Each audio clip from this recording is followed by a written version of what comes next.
How's it going, everyone? Reverend Doctor here. I wanted to take today to talk about the new Bose S1 Pro Plus, which I've got right here. I actually have even purchased each of the wireless units for it, which you can see, the 1/4-inch one.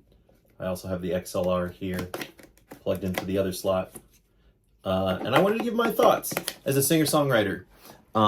I have actually owned the Bose S1 since it came out, and I liked it so much that I purchased two of them, one with an external battery and one without, and I've been using them for about the past, I would say easily 3 years.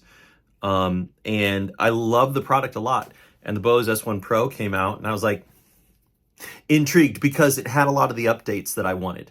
It had the ability to pair with the Pro app, which allows you to be able to change things like the volume levels and be able to do the different tone match profiles, which kind of make a big difference. I'm not going to lie, make a huge difference. The Model 1 of the S1 Pro, it did come with the ability to have, EQ on it to be able to do like treble bass and things like that. But as far as any further deep dives or EQ or tone profiles, it was just pretty lacking. Doing the firmware updates all the way up to the most recent version and then using it wirelessly, you basically, through the wireless app, the Bluetooth app on your phone, would be able to check the fact that it's on, and you would be able to pair to be able to run in wireless stereo. And that's about it. That was the limitation of the version 1.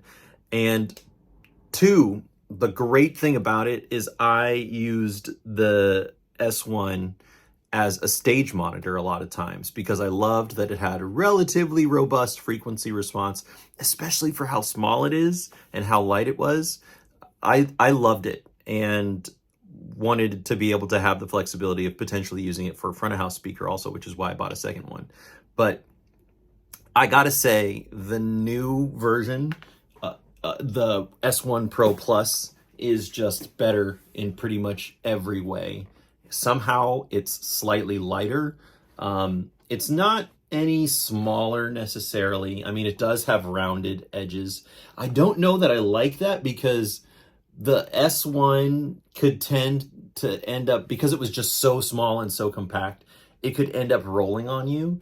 And now with this one's profile, if you're storing it in a car or vehicle and it's not braced, it can also tend to still roll around, which I'm not the biggest fan of. But aside from that, it's slightly lighter. I want to say it's noticeably louder. And the reason I say that is because I compared them a couple weeks back. I ended up running sound for a street party, and I had my Bose L1 Pro 8 out at front of house, and then I used these as satellite speakers to be able to like turn a couple corners. And I had this one facing one way, and I had daisy chained to this one, the original S1 Pro. And I gotta say, I think this one beat out on volume. Not only that, but I think it actually has a lower frequency response.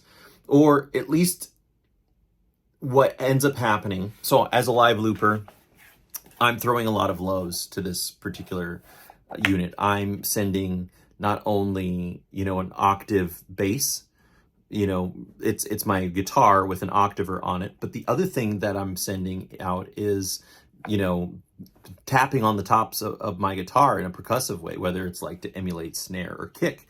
And the thing with that is I've noticed if you don't tighten up the bottom end on the S1 Pro, at least for my setup, and I don't know what kind of guitars you're running, but you've seen my Acoustasonic, reviews probably. I gotta say, the problem with version 1 was that I really had to tighten up the lows, and the way that I did that was by it did have a 3 EQ switch on the original one that had either mic, EQ, if it was to be EQ'd for an instrument, a generic instrument, such as it had a guitar icon, and then the final one was just off. And I had to end up turning it to the instrument EQ, which tightens up the low end. And it makes it less wide open when it's just off. Because otherwise, if I didn't use that, I would end up clipping the channel on almost any volume level with my low end. I would end up clipping. And so clipping on the S1 isn't like, there are some speakers that you can clip that aren't so bad if you clip. It's not great, but it's not the most unpleasant thing. The S1 Pro tended to fart. It's I believe that's actually the technical term. Like, it would fart on stage. It would just like it just like not be very musical, in which case that would be really distracting and make me wonder if that sound was being translated from my system to the front of house, you know, because that low end was distorting. And so it was really tricky at first to try to figure out how to tighten up my low end on my looping rig in order to be able to like prevent that particular situation from happening. So with this one, I actually didn't have that problem at all. Oh my God, I just realized. So I thought because of the curved surface that the emblem wouldn't rotate anymore, and the emblem totally rotates. How crazy is that? It does have a radius. The speaker does have an ever so slight radius, so I just figured it wouldn't work.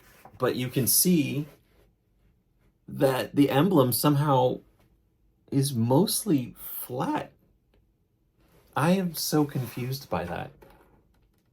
But yeah, it's just a little hidden Easter egg in there to be able to, you know, because you can use it upright or you can use it on its side, which I use it obviously, you know, in a wedge formation when I'm using it on stage. And then when I'm using it front of house, I end up tipping it up. And that's because of actually how sound is thrown. You want to end up doing that. Anyway, not a big deal.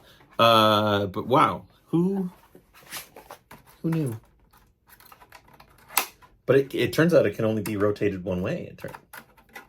So for whatever reason, counterclockwise. Anyway, completely distracted. I want to keep this short. So as a singer-songwriter, I got to say, I love this. The battery life is so much longer on this one. It's kind of sad. And I don't think that it's just because this is a new one and they're lithium-ion batteries and they are, what do you call it? Consumable. So the first one, I would get 4 hours of battery life and then have to charge it. You know, I think it was advertised for 6 hours originally. And on this one, like, I had it out there for 6+ hours on battery alone. And I saw the battery meter and it was like at half, which is awesome. It has a battery meter. Oh my gosh. That was the other thing that the original just does not have. It didn't have a battery meter. I want to say that the LEDs would flash a certain amount of times when you would turn it on to like indicate how charged the battery is. And that's just, this is sold at the original price point that the first one was. And it has so many more features. Now, it doesn't come with the little wireless units, which, okay, let's talk about these. So I was thinking what I would be able to do is when I'm on stage and I need to be able to hear myself, and I don't want to necessarily have to have like my L1 system be able to hear myself from that. I thought I was going to be able to run my sound into this and then take this little wireless bud, or the opposite, I suppose, like be able to run my sound into the L1 and then be able to have this little guy and plug it in to be able to like wirelessly connect the two.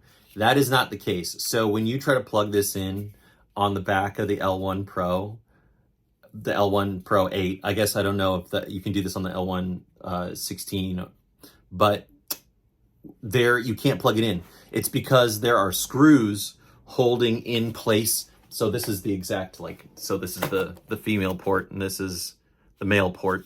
So on the Pro 8, there are screws around this particular IO to be able to hold it in place. Whereas on this one, you can see it's actually flush. So you could plug this in so that it actually fits. Well, that is not the case on the L1 Pro 8. I was so sad.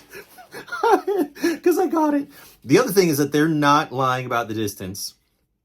I was trying to pair this at a distance of like 25, 30 feet, and it wasn't direct line of sight, and it was not able to pick it up. So this is really a convenience factor for when you're doing, you know, like busking or something like that, and you don't want to have to deal with cables going to and from the unit. And you can set it somewhere else, you know, position it for optimal, you know, live sound with just the speaker. I am still glad I have it because I ran sound the other day for an acoustic artist who just had a guitar and a mic, and I plugged this into their mic, and I plugged the other one into their guitar, and otherwise I didn't have any cables, and I just turned on the speaker, and it was so easy. It's so, I don't know how, it's probably a price point. You know, the R&D that has gone into this, I'm sure a lot of it already existed, but you know, to be able to make something that just is so handy. Ooh, it feels so good. That's so handy to be able to use. Probably took Bose a little bit of time, but we all know that Bose, especially on their research for new products, they're willing to spend the manpower to be able, the research, to be able to figure out how to make something like this happen. So all in all, if you are looking at a deal for a great speaker and you're okay with getting, you know, the previous gen, the L1 Pro is still, or not the L1, the S1 Pro is still a great buy. But that's if you're getting it at a discount. Like you know, if you can find one for $300 or $400, then get that. But if you can't and have the ability, the money, I think that these are, while overpriced in their class, are honestly worth every penny, because I bought 2 of the last gen. I'm not sponsored by Bose. You should know that. Like Bose hit me up, and then I can be your bot man. I can be your company man, but I'm not sponsored by them or anything. You would think that with all the PA speakers that I have, the fact that they're all Bose, you know, makes me a shill for the company. I am not. I just choose it because it's reliable. It's actually affordable and compact for what it is. You know, there are lots of other brands out there that copy Bose and make them more affordable, but I just love the features on all of these speakers. The fact that they all sync up through one app. That's the other thing, is that I use my iPad every single show, and having it underhand to be able to use that app wirelessly, EQ, reverb, profiles, updates, everything like that under my fingers. It's top of class. That's all I got to say. So spend the money, figure it out, sell the old one. I actually need to sell. I'm going to sell one of the old speakers. I'm going to keep the other one, the one with the battery in it, just because I still really like it, and I still think that it's a great sounding speaker. So if that's not an endorsement, I don't know what is of the previous generation, but this one's superior in pretty much every way. So if you're a fan of the old one, there's really no reason not to get the new one. I know that Guitar Center for Labor Day had a deal where you could get 2 units of these wireless things and the speaker, and it was like $100 off, and that's what I did. So I don't know if that deal is still going on now, or if you can find it places, but if you can, you should. So sorry, this is a little bit long. I'm going to be cranking more of these out as I can get them. If you would like, please join my Patreon. It's patreon.com/REVDR music.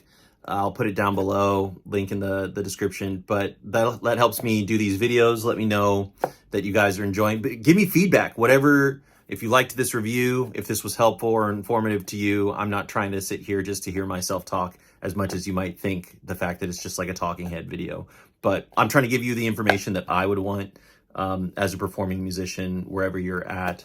You know, small, compact, really no reason, light, you know, pole mounted ability. Why would you not? That's all. Love you.